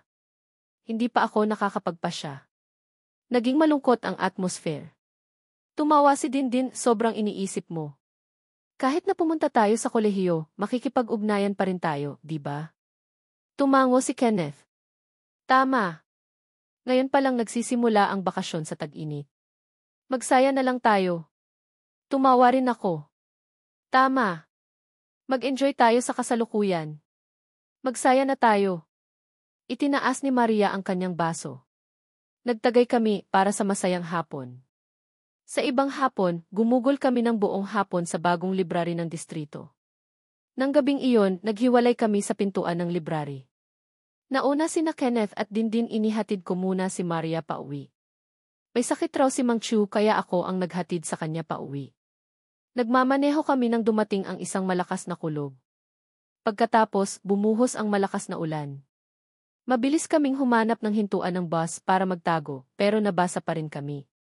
Malayo pa ang bahay ni Maria. Nag-alangan ako. Malapit lang ang bahay ko dito. Gusto mo bang pumunta sa bahay ko pansamantala para maghintay na huminto ang ulan? Habang pinupunasan ni Maria ang kanyang mukha, tumigil siya at tiningnan ako. CJ, para bang nakahinga ako ng maluwag. Mas mainit sa bahay. Huwag kang mahiya. Nababasa na rin si Maria. Sumunod siya at pumasok sa bahay. Kalmado niyang sinabi, makikipag-usap ako. Tiningnan niya ang paligid. Tinitingnan ang buong bahay ko. Hindi ako nakatuon at naghahanap ng tsinelas. Hayaan mo na akong maghanap para sa iyo. Biglang sinabi ni Maria. Nagulat ako. Alam mo ba kung saan ko ilalagay iyon? Bigla niyang sinabi, hanapin mo ang ilalim na kabinet, sa may kanang gilid. Nagulat ako. Sinubukan ko na lang. May tsinelas. Tumingin ako sa kanya na may pagdududa. Kalmado niyang sinabi, hulaan ko lang. Karaniwan naglalagay ng tsinelas doon. Medyo nagdududa ako.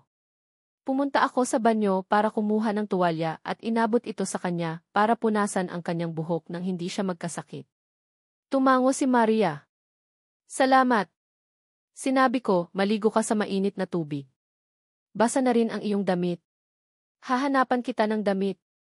Naghanda na sanang tumanggi si Maria pero pumunta ako sa silid at naghanap ng damit.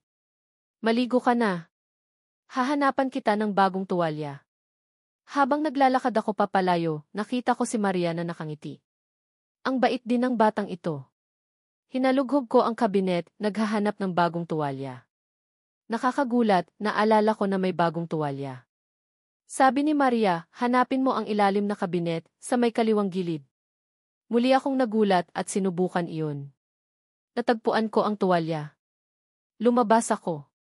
Hindi ko maintindihan. Parang nakakita ako ng multo. Kalmado pa rin siya. Karaniwang doon nakalagay ang tuwalya. Hulaan ko lang. Nahihirapan akong magsalita. Sobrang galing mong humula. Nakaupo sa kama, nakita ko si Maria matapos niyang maligo, lumabas na tuyo ang kanyang buhok. Natural niyang itinaas ang kanyang kamay. Umikot siya. Paano ako? Habang lumulunok, nakita ko nang malapitan si Maria. Tiningnan ng maigi niya. Masyadong malaki ang damit para sa iyo. Hinila niya palabas ang kanyang damit. Nagkaroon ako ng nakakahilo na karanasan. Tumingin siya sa akin at nagtanong, bakit? Sinubukan kong manatiling kalmado. Oh, wala. Tinitigan ako ni Maria. Dumudugo ang ilong mo. Nagulat ako. Mabilis kong hinanap ang papel. Sinabi ni Maria, dito. Punasan mo iyan. Tinanggap ko ito at pinasok sa aking ilong. Salamat. Ngumiti si Maria. Sobrang bait ng batang ito. Hindi ako tinukso ni Maria. Naglakad siya sa paligid ng aking kwarto, tinitingnan at pinagmamasdan. Tiningnan niya ang aking mesa, closet, at maayos na kama. Sobrang linis ng kwarto mo, papuri niya.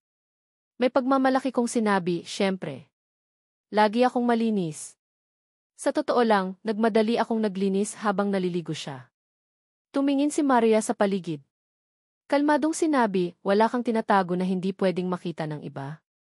Mabilis akong sumagot, syempre, wala. Ako'y mabait na tao. Pagkatapos ay kinuha ni Maria ang isang magazine mula sa bookshelf. Ang takip ay isang blonde na babae na may makahulugang anyo. Ano? Nagulat ako.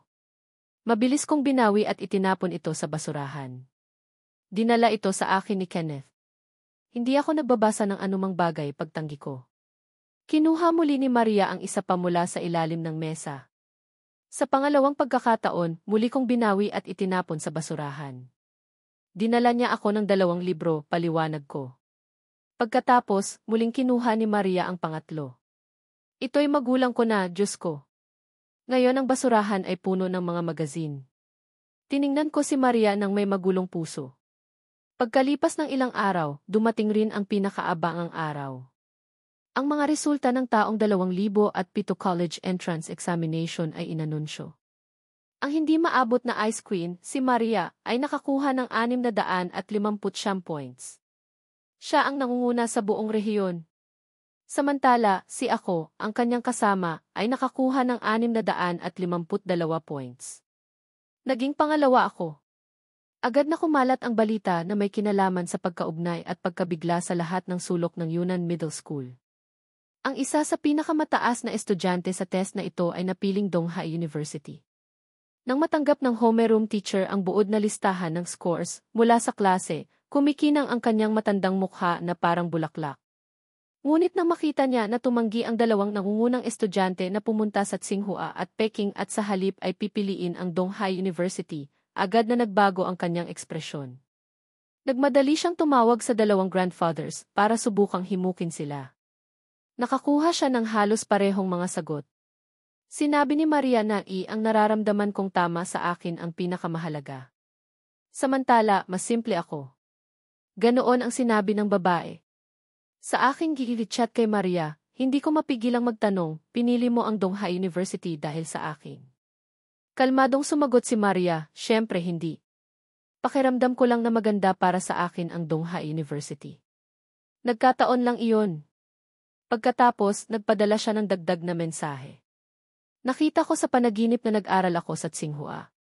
Nang marinig ito ni Kenneth, sinampal niya ang kanyang mesa. Anong coincidence? Hindi ka pupunta sa Tsinghua at hindi rin pupunta si Presidente. Malinaw na dahil iyon sa iyo. Nag-isip ako saglit at pagkatapos ay tumango. Tama. Nagpatuloy si Kenneth, Miguel, kung sasabihin mo pa sa akin na coincidence lang, susuntukin kita. Biglang tiningnan ako ni Kenneth na may pagtataka. Miguel, anong sinasabi mo? Seryoso akong tumango. Sabi ko, totoo. Hindi iyan coincidence. Pinili niya ang Donghai University, karamihan ay dahil sa akin. Tuwang-tuwa si Kenneth. Napakaganda. Miguel, sa wakas, naiintindihan mo na. Kung gayon, anong hinihintay mo pa? Kumilos ka na ngayon.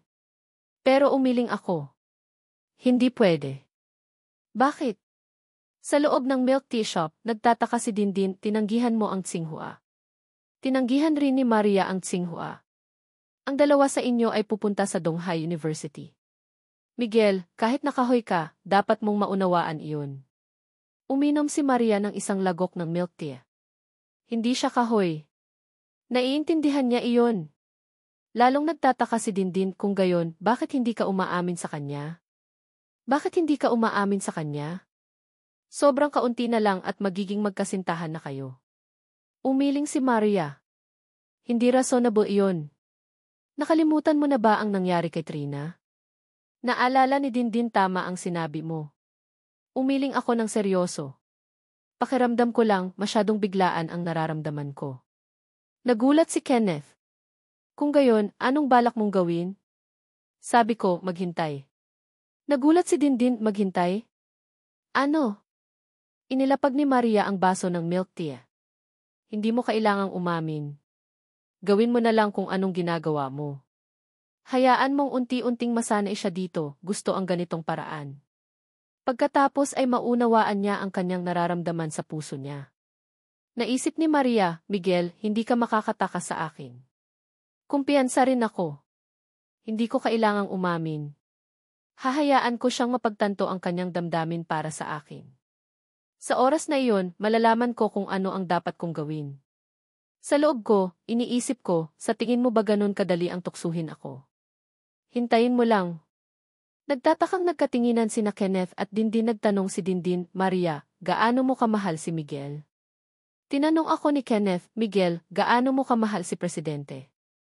Nag-alangan silang dalawa, naguluhan, tumayo at lumakad. Hindi iyan mahalaga. Nang gabing iyon, sa isang pamilyar na pulong, sinabi ko kay Maria, mag-aaral tayo sa parehong school, kaya umaasa ako na tutulungan mo ako. Ngumiti si Maria. Siyempre. Magkaklase tayo. Sa harapan nila ay may isang milk tea shop na nagpapatugtog ng patalastas. Buy one, take one milk tea para sa mga magkasintahan. Tumingin si Maria sa akin. Buy one, take one. Nakakatipid, di ba? Hindi ako nag-alinlangan. Kailangan nating magtipid. Iniabot ni Maria ang kanyang kamay. Tulad ng isang prinsesa. Hinawakan ko ang kanyang kamay tulad ng isang knight. Magkahawak kamay silang pumunta sa milk tea shop. Iniwan sina Kenneth at Dindin na natigilan. Nagtataka si Kenneth, muli silang naging rasonable. Pero kailan kaya sila magiging magkasintahan? Tumawa si Dindin, hindi mahalaga iyon. Pinapanggap lang nilang tanga ang kanilang sarili. Sa totoo lang, kumikilos na silang parang magkasintahan. Patuloy na nagiging mas mainit ang tag-init sa distrito ng Yunnan. Sa mas mainit na atmosphere na iyon, ang kanilang relasyon ay lalong lumakas. Sila Kenneth at Dindin ay magkasintahan at madalas na magkasama, habang si Maria at ako, magkaklase na lang, ay hindi naging gaanong close. Kahit na sinasabi na mayroon pa ring mahigit kumulang sa 100 araw na natitira, sa halip na gumawa ng mga planong mang-akit sa isa't isa, ang parehong may kumpiyansa na makokontrol nila ang anumang sitwasyon. Sa katotohanan, unti-unti silang nalulubog sa kanilang sariling damdamin. Sa bandang huli, isa na itong digmaan ng pag-iibigan, ngunit ito ay isang digmaan na kung saan ang lahat ay matututo at lalago, magkakaroon man sila ng pag-ibig. Kahit na ngayon, sa bawat kilos, sa bawat senaryo, nakatakda silang maging sa isa't isa. Bawat isa sa kanila ay nakakakuha ng kaalaman sa sarili, nagiging mas mature at mas lumalaki. Hindi madaling sumuko at hindi nila iyon gagawin hanggang sa maging tama ang lahat. Sa hindi nakikitang digmaang ito, ang bawat isa ay nagnanais na maging huli. Kinabukasan, umakyat si Maria na nakasuot ng damit na pangkasal. Hindi niya napigilan ang kanyang sarili. Miguel, pwede na ba? Sa isang jewelry shop, masigasig na ipinakikita ng salesman ang mga bagong rings. Perfect ito para sa mga magkasintahan. Tiningnan ako ni Maria. Kumuha tayo ng singsing. Tumango ako. CJ. Sa isang parke, binibigay ang isang discount para sa mga magkasintahan. Tiningnan ako ni Maria, nakakatipid. Hindi ako mag-alinlangan, kailangan natin makatipid. Naghawakan silang dalawa ng kamay para bumili ng tiket. Sa isang milk tea shop, tinitignan ni Maria ang akin milk tea. Anong lasa yung sa iyo? Tinitignan ko yung sa akin. Red bean and taro. Tinanong ako ni Maria, pwede ko bang tikman? Inabot ko yung sa akin, magkaklase naman tayo so walang problema. Ininom niya yun at inabot niya yung sa akin, subukan mo yung sa akin. Iinom ako sa akin, pero nahihiya ako humawak sa straw na ginamit niya. Salamat. Tinanong ako ni Maria kung masarap ba, tumango ako. Nakatayo si Kenneth at Dindin, hindi maiwasang tanungin kung sino talaga ang magkasintahan dito. Nagdesisyon na mag-quit ang nanay ko sa factory at nag-start mag-business. Gumawa kami ng bakery dahil yun ang sabi ko. Tapos nang ihanda lahat yun, binuksan ang bakery namin, hausa ilay, ang una naming customer ay si Maria. Nakangiti siya at binati ang nanay ko. Good luck sa pagbubukas, Nay. Masaya siyang binati ng nanay ko, Maria, tutulong ka ba? Natural na hinawakan ni Maria ang nanay ko, kung nagbubukas po kayo syempre pupunta ako para tumulong. Ngiting tumatawa siya. Tumingin siya sa akin at itataas ang kilay, rasonable, di ba? Tumango ako. Hayaang maging paborito ako ng nanay mo, tumulong siya maliit man o malaki, kaya mahal siya ng nanay ko sa puso niya. Iniisip kong magiging anak ako, masaya niya, iniisip na magiging pamilya siya. Ako naman ay masaya doon kahit na mahirap ay sinisigaw ko sa kanya, naalala ko yung time na binuksan ang bakery. Sobrang ganda ng disenyo niya. Tinanong yung nanay ko na ikaw po ba gumawa niyan. Tumawa yung nanay ko, hindi idea lahat ni Haonam. Namangha siya sa akin sa sarili niya, gusto ko siyang galingan ako. Kapag gumawa si Maria ng cake, nahiwa yung kamay niya. Agad ko siyang nilapitan at gumawa ng ointment para hindi kumalat ang tubig. Tinitignan ko siya at gusto ko siyang yakapin, unti-unti silang lumapit. Nag-awkward pero nagbitaw, magklase tayo kaya tutulungan kita. Nakakahiya kay Maria na maging rasonable ako. Umiti siya sa akin. Kapag gumawa si Maria ng cake, binigay ni Maria sa akin yung harina, pero nahiwa yung kamay niya. Agad ko siyang binigyan ng ointment, kaya hindi naghiwalay ang tubig sa kanya. Tinitignan niya ako at masaya siya. Umiinit sa akin, malapit na mangyari ang nangyayari pero bumitaw sa kamay niya. Magluto lang kayong magluto habang nagluto, tanungin ko kung ano yung nagawa niya. Tumawa ako at nagkaroon siya ng katanungan. Tignan ko siya, ikaw gumawa niyan, marami yung gagawa niyan. Laging umiti sa akin. Tinitignan niya at gusto siyang ngitian. Hindi na dapat natin ikahiya yun ang nasa kanya. Sinabi yun kaya niya yun ginawa kaya ko siya mahal. Yun ang nasa kanyang puso. Sinabi niya na siya ang magiging boss sa ihaw sa ilay, sa lahat ng lokasyon at marami silang customer. Sobrang galing mo. Sabi ko sa sarili ko magaling siya ang babae sa buhay niya, hindi ko na kailangan maghanap ng iba. Dito madalas ako na tumulong sa mga libreng oras ko. Ganito kami ni Maria, magkasama palagi. Tinitignan ng nanay ko siya, madalas din silang magkasama sa kanyang mga plano.